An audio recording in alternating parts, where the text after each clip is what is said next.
Patrick, hosted by Brandy Pet. Welcome, everybody. It's me, Brandy P, with the SA and the Veteran podcast. I'm joined with my amazing co-host, Miss Pacifica and Amelia. How are you ladies doing? Everything's good. Good morning. I'm well rested. Good morning. Good evening. Well, I'm hoping that you guys have had a great week so far. I know I wanted to catch up a little bit about what's going on for upcoming events. And we do have our bladesmithing class that will be next week. We will be sending out information in regards to what to wear and if you need anything specific. So if you do have any questions for those emails, please do let us know. And what other events do we have coming up here? Well, I know here in the San Antonio area, I'll be at the Robert Lee Sutherland conference with some other individuals that's coming up here in San Antonio on the 9th. And I'll be speaking from a mental health perspective, which is one of my favorite things to do there. And then also another huge and amazing event that is coming up that I'll share the information, but is the MST and PTSD Symposium on September 30th. And that's September 30th purposefully. It is a Tuesday, but it is in honor of Vanessa Guillen's heavenly birthday. It's going to be an amazing event. There's speakers that we've got coming in from all over the country. And the huge thing about this is the first symposium that we've put together, and hopefully there will be many more in the San Antonio area. And this is a collaboration of a lot of amazing organizations that are ensuring that our brothers and sisters in arms have awareness, insight, education, and access to resources regarding anything and everything MST related, military sexual trauma related. And so I'm really excited about that one. Sorry. That's good to be excited. And I love that I'm seeing so many different nonprofits coming together to do symposiums or conferences or things like that, because it's so important to get that information. And a lot of times you learn stuff just from other attendees. I know there's been many times that I've learned about new programs or things that were available to me, and it wasn't even an organization that was the one speaking about it. It was my sister or brother right next to me. So it's kind of helpful. Yeah, it is. Exactly. The networking and connection is probably the most beneficial gift you can get out of going to these symposiums, these retreats, and these talks and things. So highly recommended. In Pacifica, are you feeling a little bit better? I know last week there was a Patrick-related incident. I just want to make sure you're all right. Right. I had bought this new SpongeBob soap, and this was the Patrick variety, and I was very allergic to it, and it gave me hives all over my body. So I sat and itched for several hours, and there was really nothing I could do about it. So the soap is gone, and if you buy the Patrick soap, just use it in a small area first, like bleach on clothes or something, Touch your skin, test. But don't rub it on a place where you want it to, where you can't stand it to itch the whole time. So make sure, it's not your face. Skin testing is important. It is. It wasn't tested on anything, apparently. So it was tested on me. 0 stars. So you're saying you were an extra salty sailor last week? Is that what you're trying to say? Extra salty. I crunch when I walk. So that's okay. I'm going out to get new soap. I'm going out to get new soap today. Oh, okay. Be careful. Right.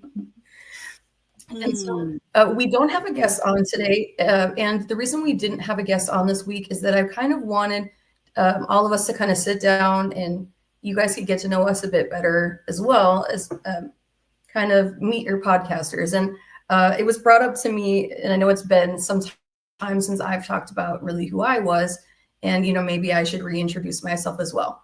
So we'll go ahead and go around and just talk a little bit about our backgrounds, maybe. For me, it's funny that we were talking about skin testing because that was actually one of the things I did in the military. We would do skin testing when I was an immunology technician. So I was a medic, I was also an instructor, but I did quite a bit of other things. And it's funny because you know how we always say small military? I actually found a student that I had taught 16 years ago.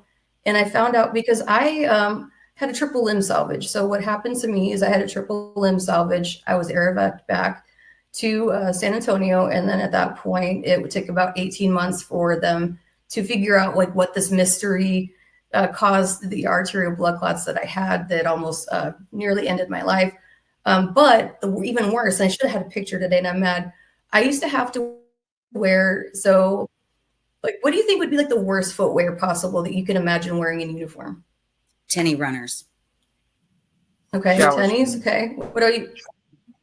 Yeah, pretty Shower close. shoes. So I actually Yeah. had to wear. I had to wear the Forrest Gump brace, the attached shoe. I called an Air Jesus shoe, which is the Birkenstock. And I had 17% circulation. So how do you think that went over wearing like sandals as an instructor? So apparently I didn't know I had taught corpsmen. They were told not to identify for this EMT refresher course. And when they did it, it was funny because of the fact that they were trying to figure out why I was wearing those sandals with my uniform. I mean, there's a brace and such, but one of the corpsmen actually that were in my class had bet the other. He said that it was vascular. His friend said it was vascular, and he said it was because I wanted to piss off the rest of the class. And so one of them came up to me and they asked, then they had bet an entire month's wages on this. Apparently, I was like, why would you start at such a high bet? Like, that's a lot of money. What were the ranks at the time? Yeah, I believe they were E4s, if I remember right. Okay. Yeah, but it was just funny because of the fact that Ian found that he was wrong, so he actually had to pay his friend a month wages betting on a brace of mine. I thought it was pretty funny. But I had just found out all of this last week when I went to Stonehaven Knife Works Meadow Market. So, so that's just a little bit about me. No, that's awesome. And Stonehaven, you said, what was it that you were at? Metalworks, Stonehaven Metalworks last week? Knife Works, yep. And I also, while I'm on that topic, I did want to announce something else. So when I went to that market, I did meet with some of my brothers that have appeared on Forge and Fire. And we are going to not have one instructor, we're going to have 4 for the class on the 13th. Awesome. So I'm very excited and I'm very thankful to many different bladesmiths that are coming out and supporting this amazing event. That is so awesome. Thank you so much, Brandy, for introducing and sharing about yourself. I think you're an amazing woman, and it's my honor to be able to stand beside both of you ladies on this podcast and be able to co-host alongside you. And so I'm greatly appreciative of our, friendship and relationships that we've developed and continue to. And so for all of you who may not know me, I'm Amelia Peacock. I am tuning in from the San Antonio area. I'm a Marine Corps veteran, a certified mental health peer specialist, and the founder of the Sentinels Collective, which is a space built to amplify a lived experience and really reimagine how we support one another in healing.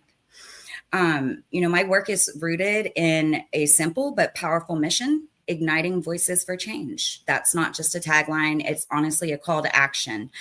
I've spent the last decade building spaces where lived experience isn't just welcomed, but it's the blueprint. And so that's very important to me. A little bit about where I grew up, and I grew up in the Gulf Coast region of Texas. I'm very competitive. I've always had kind of a deep sense of purpose that led me to enlist in the Marine Corps. As you can see, I love my Corps. I was waiting. What'd you say? I was waiting for you to comment on the crayons. I mean, it's my favorite shirt. It's so fun. We'll show some of the pictures of my crayon eating. I had crayons that went in my coffee. They were chocolate crayons. Like one of my friends did Delicious. me really good. Oh, it was fantastic. But anyways, I digress. So back to a little bit about who I was. So I served as a corrections specialist in the Marine Corps in Okinawa and then in Charleston. And really, that's kind of where I learned how to lead, listen, and really keep a straight face while I was doing both, but also in boots that never quite fit right. And that's really what shaped the resilience, grit, and accountability that I carry into every room I walk into today. After earning my degree in psychology after the Marine Corps, I went to Old Dominion University and got my degree. And then I really kind of built a career that's taken me from operations, recruiting, financial services, community outreach. But really, it was through my time as a peer advocate at the ODU Women's Center, and later at a nonprofit that was dedicated to empowering women veterans that I found my calling. I wore a lot of hats: volunteer facilitator, outreach coordinator, doer of all things. And eventually I stepped into the role of program director before pivoting towards the path that I'm on today. And that is where, I've been honored to be able to help lead statewide wellness programs, peer-to-peer support initiatives, and transitional services for women veterans and their families. My path has really taken me from the brig to the boardroom, as I like to say, from tactical operations to trauma-informed facilitation. I've walked alongside veterans, especially women, but also my brothers in arms, as we navigate systems that really weren't built with us in mind. Whether I'm leading outreach, mentoring through transition, or working to co-create community events, my mission stays the same, which is really to center truth, build trust, and create spaces where people feel seen. And so with this, I've been able to facilitate a lot of different workshops and spoken at different events, but it's really where I'm able to talk about the trauma, the repair, and what it actually costs me sometimes to show up authentically. Spoiler alert, it's costs a lot, but it's worth it. Every ounce of sweat, discomfort, and awkward silence when someone finally says, "Me too." I bring my Marine Corps grit, my peacock flair, and a whole lot of heart to everything I do. I'm not here to play it safe. I'm here to challenge the status quo, hold space for truth, and laugh through the chaos when needed. You'll be seeing more of me around, especially through the Sentinels Collective, as I keep showing up for our veteran community with intention, accountability, and a fierce commitment to honoring the voices of those often left unheard. Outside of work, you're going to find me probably in the woods, hiking, hunting, or practicing my tactical driving skills. That adventurous streak shows up in my advocacy too. Fearless, focused, and always moving forward. So if you're into a real talk, a little edge, a whole lot of compassion, you're in the right place. And I'm honored to be co-hosting this podcast, and I can't wait to dig into the conversations that matter with people who aren't afraid to get a little messy in the name of growth. So again, ladies, thank you so much. As you know, I'm very passionate about what we do, and I really wanted to take this time to just say thank you so much for allowing us to be in this space to have these conversations with everyone that we will.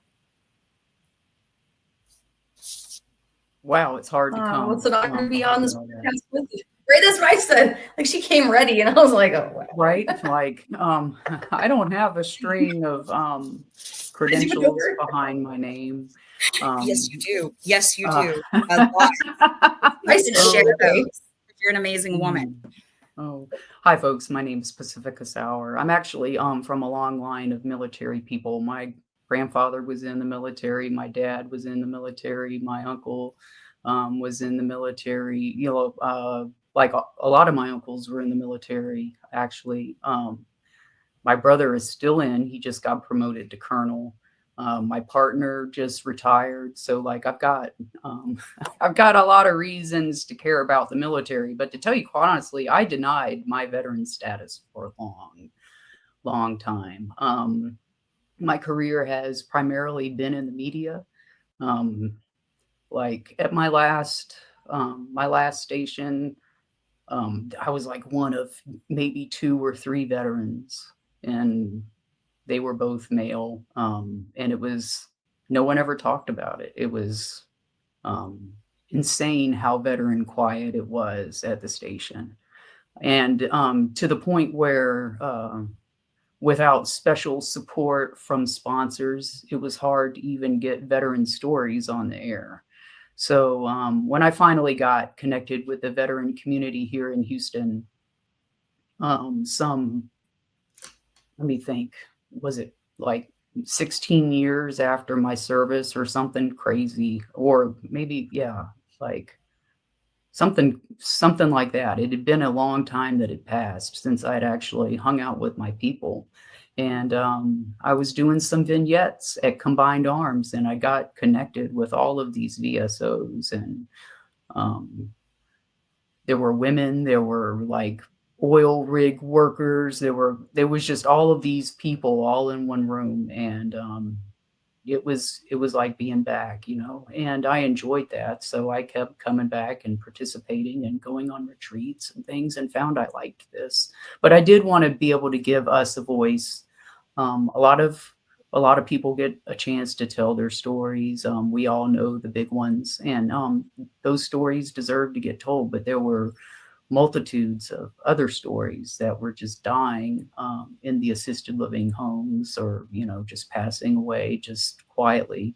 And I discovered some lady World War II veterans who had served in the Women's Army Corps, in the Women's Air Force, and really blew my mind, some of the things they had done. And I thought they deserved to tell their stories as well.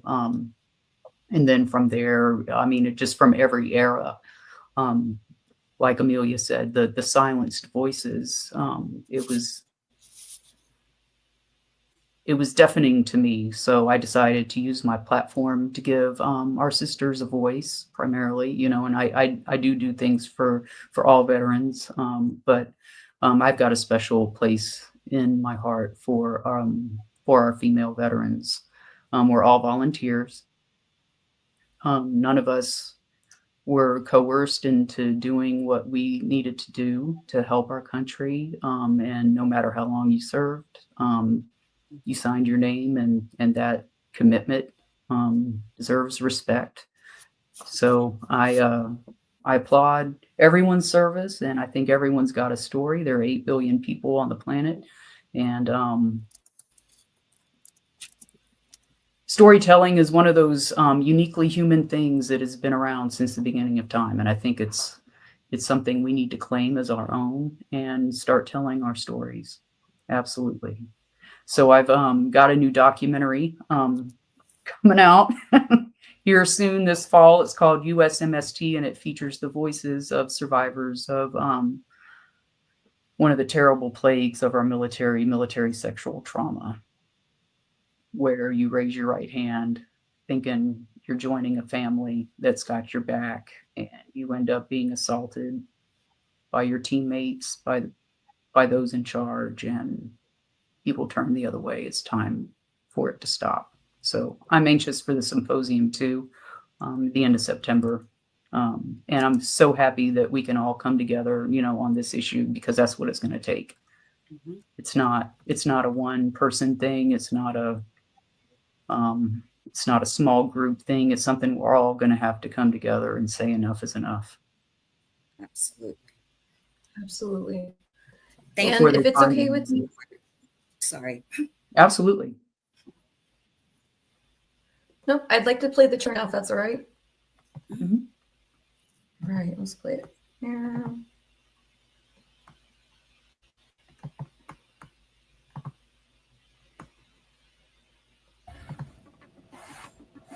I heard that the Marines were the food of the crowd, and I said, sign me up.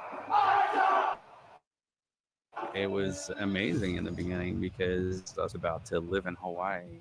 My dad, my uncles, all of them were military, and you hear all the stories about them having each other's back and all of this. Camaraderie with our brothers. You're closer than family. You literally take a bullet for each other. That's your job. Silent, it goes. A terrible incident, a situation occurred that hit so hard, and that injury is so deep, it is absolutely ingrained and carved into your soul.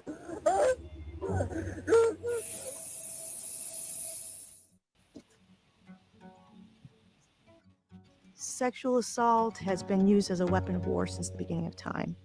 Military sexual trauma differs because it was typically someone that had more power.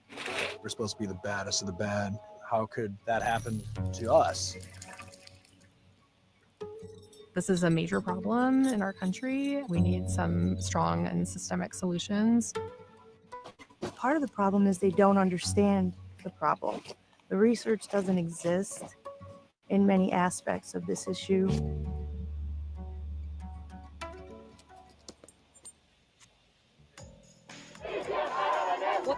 I got up and went to Fort Hood. Didn't know what was going to happen. Didn't know what we were walking into, but we knew that we had to go.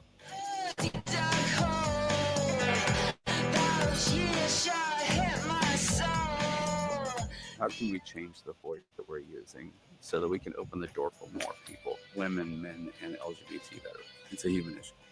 PTSD is real. MST is real.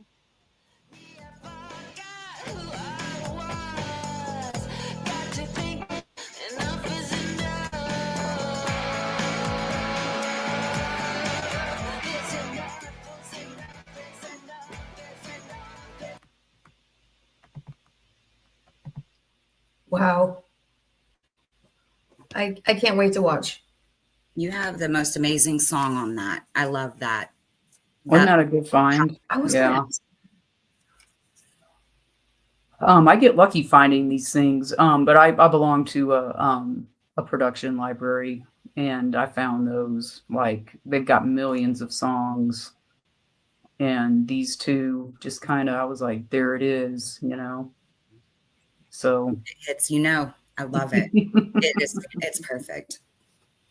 Thank you. It's a heavy topic, you know, and I chose the duffel bag as symbolism, you know, because in the military, they have that saying, you know, stuff it in your sea bag, you know, stuff it in your duffel bag and move on. And that's code for, we don't want to hear about it. Mm-hmm. You know, the topic is unwelcome, you know, so shut up and stuff it in your duffel bag and drive on. Lots of people have stuffed their MST into the proverbial, you know, duffel bag. And these leaders get up in the morning and look themselves in the mirror every day, you know, I guess unaware of the suffering that goes on, you know, that they've defended and caused and swept under the rug. So, and I see that that's a very valid point, Pacifica, because I see that consistently throughout the history of our military, right? And it's not a new problem. It's different aspects that we're not paying attention to, right? It's the mental health aspect. It's that we're not serving them properly or with appropriate methods sometimes, or it's a fit in one size box. And that's what we've got. And that's what you're going to get as a resolution that I think is the ultimate aspect of how we can really change the narrative. Maybe, I don't know. Maybe well, that's just it. I mean, this is a population that's often blamed for the problems they have because it's sexual. I mean, a lot of people feel intense shame regarding this issue, and you can tell them, you know, you did nothing wrong all you want, you know, you're never going to wash that off your body. You're never going to wash the, you know, the experience is done. There is no control Z. Often the behavior you get from your peers, your colleagues, you know, the people in your chain of command after this experience is unacceptable. Everyone kind of takes sides, and all of these things are human nature. They really, and sexual assault is not a new thing. But we do need to educate people so you can look out and protect yourself and not, so many of us were so young when we joined. You're kind of naive as to what people want and what's really out there. And, you know, maybe you don't know what grooming is, or like coercion. Let me give you all, you know, I'll sign off on all your quals, right. You know, so you'll owe me later, you know. So all kinds of crazy, inappropriate things, you know, and there's no way to keep up with it all because it's a big military, it's a big army, and we're looking at, you know, you can't screen everybody. You try to train everybody, but back in my day, the red light, yellow light, green light stuff was a joke. Right. Right. And the predator sitting in the room taking the same class knew it. There was no consequence until you finally got someone in charge that wasn't going to put up with it. Well, and see, I know so many women veterans that have experienced the very similar aspects of being the ones that are getting put in jail because they've made the complaint, or they're the ones with the demotions and the actions taken against them because they disrupted the status quo. Or you don't show up to your patrol because to be safe in the desert, they told you you had to give everyone in the squad a blowjob. Yeah. And you're not going out with them. And Yeah. so they take you to NJP for not, or say that the person that assaulted you is standing watch with you at night. They've had your file. Mm-hmm. And you're out there alone with them. I mean, there's all these scenarios, and it's not new. I mean, we're still finding young people dead in their apartment after experiencing some kind of sexual something in the military. Let me ask you, what kind of resources have you found, Pacifica? Because I know it is a very heavy topic for all of us. And as much as for those that haven't experienced it, for those that have, it's a very big topic within our military and within our veteran community. But what resources have you found that have really been something that's assisted you in either that healing process, or maybe gave you something that you didn't even know that you realized you needed at the time? Like, what does that look like? Well, first of all, if you have an experience like this, life is therapy. And life is going to eat you until you figure out why you react the way you do and where some of these come from. No one is going to understand your behavior because that's what they see is the behavior part of it. And I know a lot of our sisters kind of get upset about the D on the end of PTS. But the way the anxiety makes you think and act, I mean, the D is a very real part of that. I don't even know what, like, it's the diagnosis is different for everyone because we all experience different things. And I hate to really compare traumas, in this way.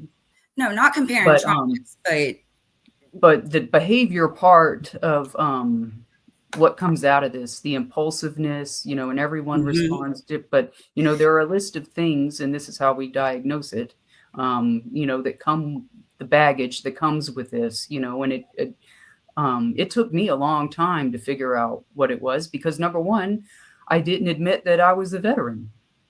So I was living in the Walmart parking lot or the parking garage to the Target, in my truck.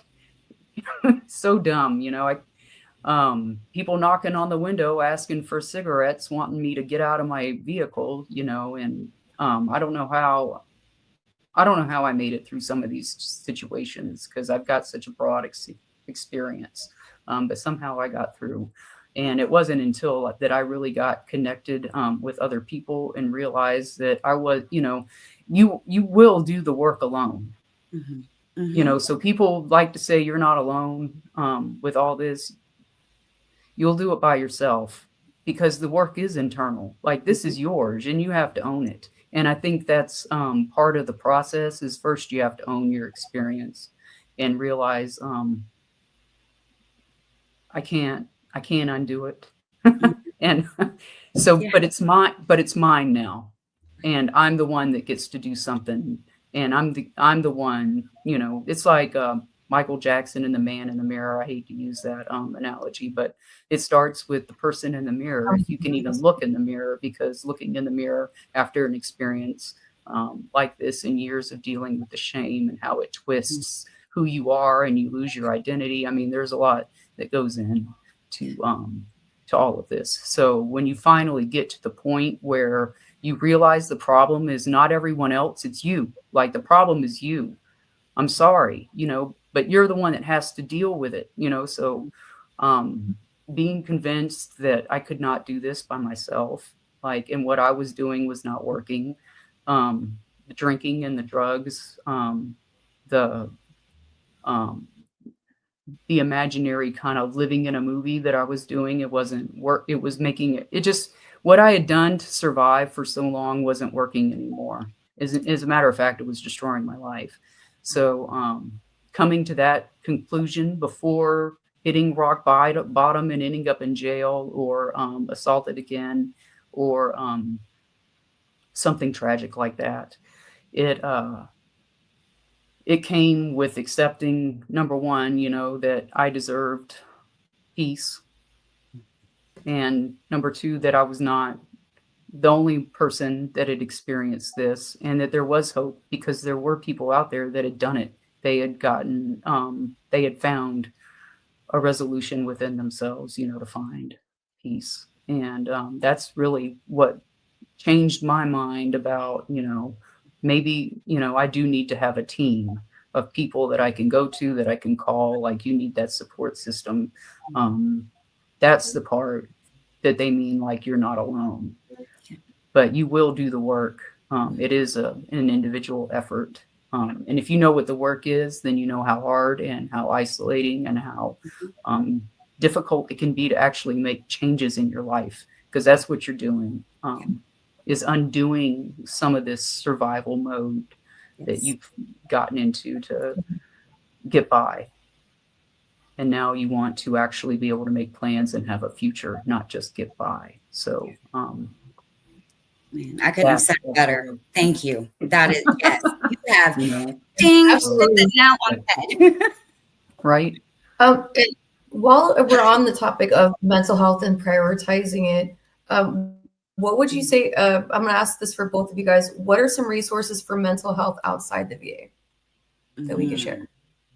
Oh no, that's definitely a great question. I know some of the ones that pop into my mind, and I'm learning that there are mental health resources across the nation, and it's just a matter of realizing how to access those and finding them and doing some research. But one that I just actually was at a meeting yesterday and they spoke at is the Endeavors or Stephen A. Cohen Clinic. They do offer, and this is what I like about the program that they offer specifically. I know they offer it here in the San Antonio and Texas area, is that it's not just for the veteran. And that to me is a huge thing, because what Pacifica just described, what we have all gone through in different varieties of what she's shared, we've all been in different situations like that, similar, and not comparative, but similar. And they impact us in different ways. But going through and having the ability to have your family begin to understand, or how to maybe mend some of those relationships as you are changing and you are making strides to be a different person, that is uncomfortable for a lot of people. And so having access to where the individuals that are in your life that are imperative to your forward movement are able to be a part of it, that is something that I really applaud. And I'm sure they're not the only ones, but they're one that I know of very well. And then also I would say Wounded Warrior Project. And I know a lot of people think that Wounded Warrior Project is only post 9/11. However, I asked the other day, and it was verified for me, and I'd like to pull up the message so I don't get it wrong. But for individuals that are pre 9/11, let me see if I can find, here we go. So for pre 9/11 veterans, Wounded Warrior Project will provide resources.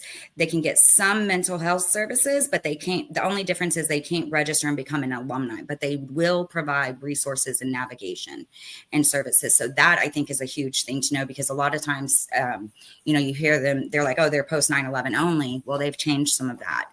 And so I think that's really important to be aware of, as well as, of course, 988 is the mental health suicide hotline, and that's an easy number to remember. Pacifica, what do you got? I know you've got a lot of different resources as well.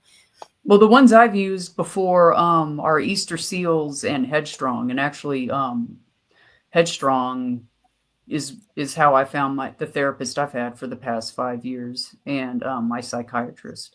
So very grateful to them. Wounded Warrior Project actually supports a lot of Headstrong projects. So there are lots of reasons, but to pay, for some of my therapy, I've also contacted like the local behavior clinics, and every now and then they've got grants, chunks of money available that you can apply for and use it for therapy and mental health. So you just need to go out there and ask, because the resources are everywhere. Real quick, that just brought this up I in do my have a few more.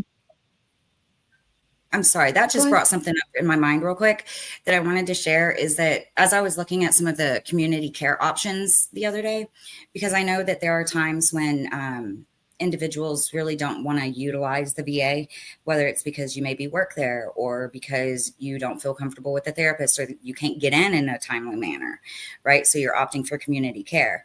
But there is also, you can, look up, there is on the va.gov, you can find what community care individuals are covered in your community or have contracts with the VA. You can look that up, you can find it, and then you can go through and start calling and asking if they're accepting appointments. And then what you would do with that is bring it to your PCP, talk to them, and hopefully you've had some of these conversations with them before about mental health and wanting to utilize an outside source, and some of your reasonings as to why it feels like that would be the best choice for you in your forward movement.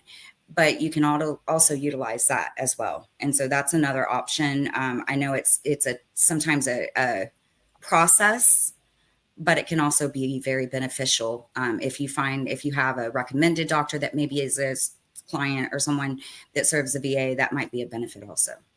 Thank you. Sorry. Yep, absolutely. Definitely your best advocate. I've said it before. I'll say it again. It's very important. I did want to give a couple more resources too. So there is the Battle Buddy app that was created by Donna Quach, founder of the You Matter Not Alone Foundation. And that is actually all the counselors that if you were to call and it be emergent, they are all trained veterans, and they do have women and males that are specifically trained in sexual trauma. And that way you don't feel like these people would not understand. And the app is free, but it is something that is available in the Apple Store. And actually, we should have her come back on. She's an amazing speaker. I've loved having her on the past. And also, I would recommend. Oh man, no, I totally forgot what I was going to say. Happens. Me too. But oh, sorry. Squirrel. So there's the Long Road Home Project, and that is an inpatient where they'll actually fly you to Chicago, and they will pay for the 2 weeks that you're there. And they're saying that the studies that they've had for that program, they found some very interesting things as far as how much it's able to diminish triggering actively and post-traumatic stress like over a long period of time. So I'd like to have them on as well in the future. Because I did speak with them last year when our podcast went to Louisiana to help paddle. But there's so many different resources out there. And I mean, we can most certainly probably have a whole podcast just talking about many different resources, but it's important to have that out there. And you were just talking about, go ahead, I'm sorry. Just one other thing that popped into my mind. Pacifica mentioned Combined Arms early on, and that's one that I utilize a lot because you can go on and create your own profile and select different areas of what you may be interested in. So if you're interested in getting connected as part of a peer group, or if you're looking for just organizations that may support other veterans, or just finding people that are similar, like-minded, different organizations that provide different services, check those out because they provide a whole source of resources, resource navigation, and you can check it out on your time as well. And it makes it nice so you can kind of go through and educate yourself about the different organizations that are available, whether it's for you to volunteer with or get in contact with or become a part of. Okay, thank you. And so you were talking about community care. So I know that you had mentioned that there had been some recent changes to community care. Do you know what those are that we may not know about? Because there's always changing stuff around in the VA. No, absolutely. I do. I would need to, let me pull up my Facebook post because I put it on there because I thought it was very good information to have. It is an article that came from va.gov. I do make sure I find my sources from reliable, or I use reliable sources for anything I post. I make sure it's, from the source and not an article that may have bias. 1 second. And we'll share it to our page as well. Absolutely. Yep, we'll share it to our page. No problem. But it's got some good information in it that is very specific. That's a different one. So here we are. I mean, and it's a really amazing resource, but it's eligibility for community care outside the VA. And these are some of the things that I've experienced very often, or I've even had individuals share with me that when they're asking about any guidance or any insights that I might have on navigating the VA, one of the things I always ask is, do you know about community care? And for as long as we've had community care in play, a lot of folks don't understand their rights and access to community care. And that's why I think this is so important. And so thank you for giving me the option to just read a few of the high points. So you can read the standards and the eligibility yourself for community care if you get service at the VA, but go into that deeper. However, where did it go? This is not the one that's not what I meant to post. Darn it. Well, it's okay. It was something, what I recall, there is a 20-day and 40-mile rule, okay, for PCPs. If you can't get in within 20, and that's a difference, because it used to be a 28-day rule, right? So it used to be 28 days, but I read recently that it was 20 days. So it's specific requirements, and that's why I urge you to go educate yourself so you know what the requirements are, right? But utilizing that, it gives you a 40-mile radius. If you are outside of that amount of miles to have to get to somewhere, you can request community care. If you can't be seen by your PCP or your doctor's team within 20 days, you can request community care. Now, the guideline on the VA side, to my understanding, is that they're supposed to ask you at scheduling if they cannot provide you that appointment or whatnot within the amount of time or distance. They're supposed to provide you the option for community care, but oftentimes that doesn't happen. And so advocate for yourself and ask them, if you feel like you're within those guidelines, ask and request about community care. And what are my options to receive community care? Because I feel like that's not, the timeline here is a little bit excessive for what I believe I have the right for, and so something of that nature. But, talking to the scheduling individuals and just bringing it up sometimes will prompt them to be like, oh, okay, yeah, you're right. We do have that. And then they'll be able to help you get connected in those areas. I could talk forever, but I won't. Well, we're going to go ahead and share the link from va.gov, so you guys will see it on podcast pages as well, so you can read more about what it is that we are talking about. But that definitely makes it a lot easier to access care. For what Amelia is saying, for example, like I had to schedule a dental appointment, and the dental appointment with Audie Murphy, it was well outside the 20 days, like Amelia was saying.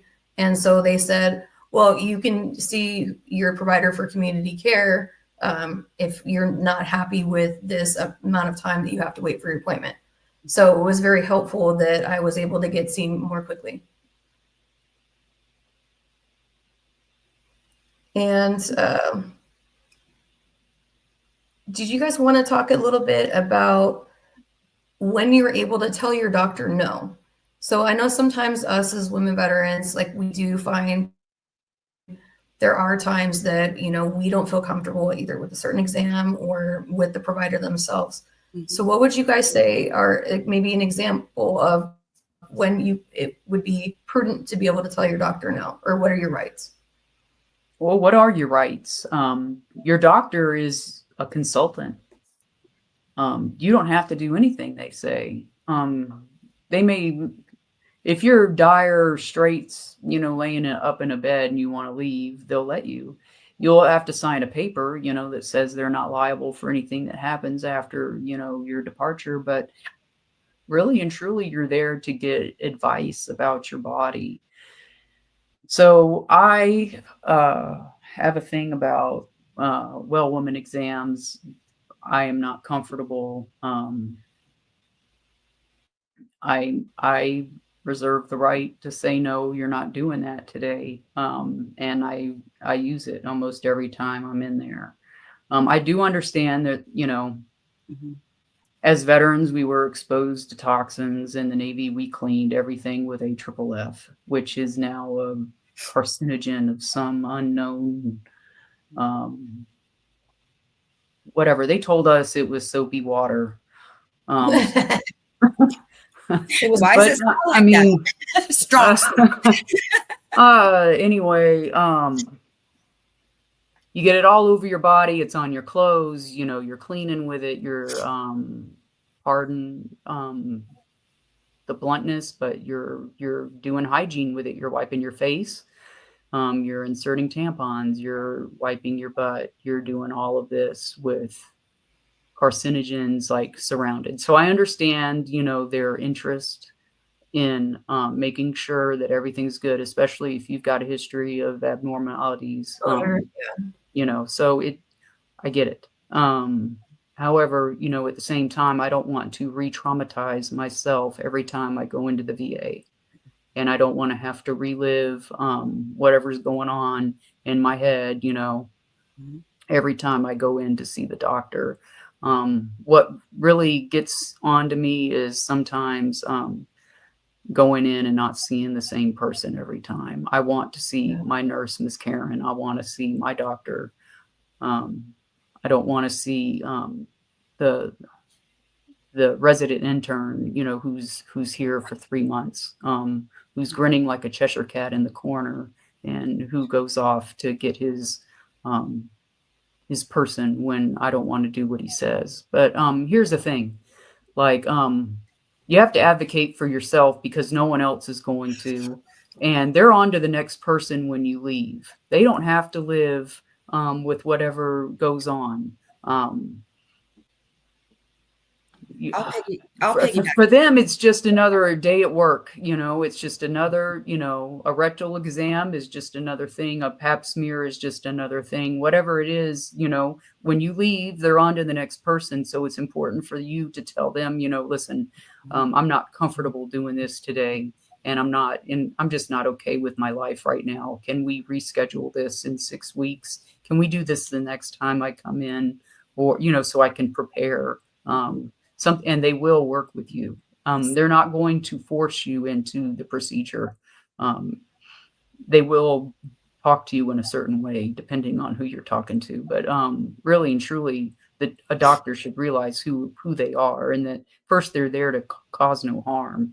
And that's part of trauma-informed care, is by causing no further harm, you know, on somebody that's already traumatized. You don't want to, you know, keep them in that rut. But some people don't even know what trauma-informed care is, you know. So, and they don't understand, well, pap smear is real quick. It doesn't matter how quick it is. It just the triggering aspects right, of it. the trigger of it, I just can't do. And you try to explain this to them, and of course you sound like a fool because now you're stressed out and you're talking in circles, and you know, then you go flat and they write all this down and you look like a non-compliant. And that right there. Yes. Can I touch on that real quick? Yeah, what do you do if you're labeled non-compliant? Yeah, go ahead. Because that non-compliance, right? But you might be considered, and that's a very solid example of how things happen, because my situation is slightly different, right? I have issues with massive chronic pain, fibro, all kinds of hip joint stuff that moves. Every time I see a chiro, they put me back in place because my body doesn't know how to stay straight. Yeah. So it causes a lot of things that people don't see from the outside, but I deal with on the daily. And so I've had to advocate for myself and say, no, y'all need to talk, or this or that.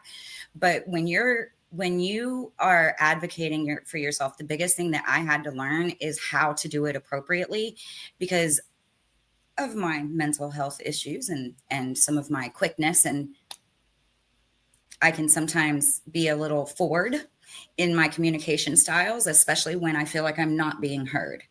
And that's like been my biggest obstacle, is not being heard by the VA. But I've just continued to advocate for self. And what that looks like, that means if I'm having an issue with the doctor, I am telling them, or I don't even have to tell them. I can walk out of their office if I felt belittled, unheard, not spoken to, and I've already tried to attempt to fix these things. I'm going to patient advocacy and I'm getting a different doctor. Sorry, not sorry. Because I need someone who will listen to me, who will consult me, who will educate me in the areas I'm asking to be educated, because this is my body I live in. Like Pacifica said, they're not going home and dealing with this on the daily. You are. So this is my body. So you get to consult with me about what we're going to do, you know, and that's a huge aspect. But that aspect of non-compliance, the area where you can really get into that, if you are being spoken down to, and if you're having a situation, I highly recommend utilizing My Healthy Vet to document it and sending a notification to your patient advocate. Yeah, that email system is the best thing ever. Yes, because that will document the issues that you are having. And I'm not saying, it doesn't matter. When you are able to show consistent times where you have been treated a certain way or unheard, that has impact. When someone is speaking to you, when you go to travel to ask for something and they look at your phone and you've got real questions because your app is not working appropriately since they've changed it and things are different, and someone speaks to you in a manner where they're like, and I ask them a question, they look at my phone, they scroll down and say, here, look and tell me what you can read. Excuse me. I'm sorry, but I didn't know that that's how we communicated these days. I thought you might be able to answer my simple question, right? So in that instance, it really had bothered me. So I ended up going to someone's office that I knew worked in that location that I could be my real self with, who understood me. And she was able to submit a form. And it made a huge difference, because that is something you can do. You can go to patient advocacy.